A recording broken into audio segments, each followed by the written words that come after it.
And we're gonna start with apple crisp.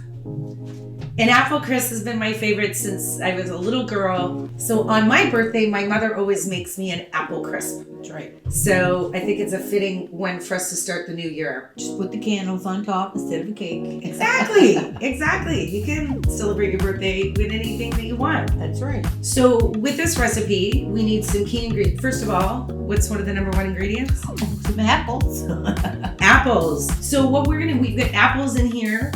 We have two types of apples. We've used one yellow spy apple, and then the other one are a Macintosh apple. So we use two types.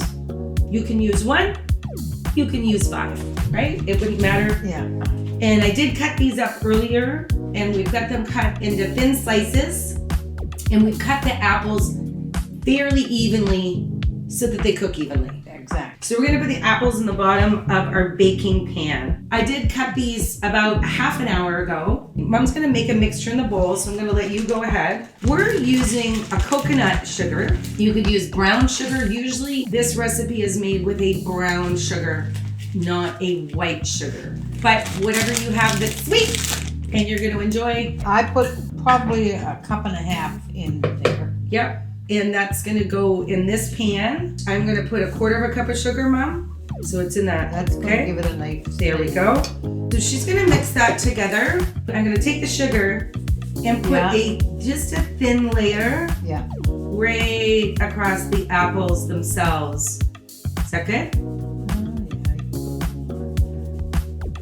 Just a little. Well, that's good. A little extra sweet. And I think that also helps the apples to... It'll draw out the juices. Draw out the juices, exactly. So we have a nutmeg. You can buy nutmeg already ground. Yeah. But what we're gonna do with this is we need to grind it down. So we put it right in here, Mom? Put a little bit right on the apples first, and then I'll put more just to... So now we're gonna put a little bit into her bowl. You have to be careful because nutmeg will take over the whole thing. It's strong, right? Yeah. We're gonna be a little bit more generous. Oh. And we're gonna put about 1/2 teaspoon of the cinnamon in. A little bit more. A little bit more? Just a tad. Do you want me to do it on here? No. Okay. In there. So the only thing we sprinkled on There, that's good. the apples was a little bit of the nutmeg and then the sugar. So right now, it's only apples in the pan. So one of the other ingredients, we're gonna show Mom's bowl.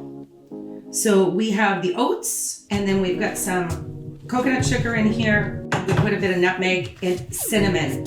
And now Mom's gonna take some butter, soft, right? Yeah, soft butter. It takes a few minutes. You have to mix it up. And it'll break up.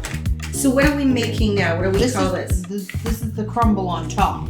The oatmeal crumble. And we have our oven on 375, and this is probably gonna bake for about 35 minutes. So Mom's using a spoon and then she's using a knife because the butter is sticking to the oatmeal, which is good, which is what we want, right, Mom?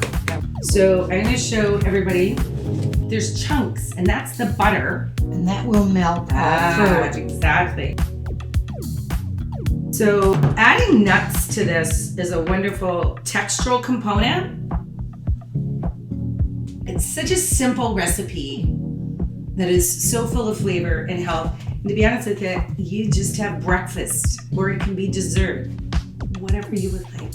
Happy eating. Happy eating, right, Mom? Look at this. I'm gonna hold this up.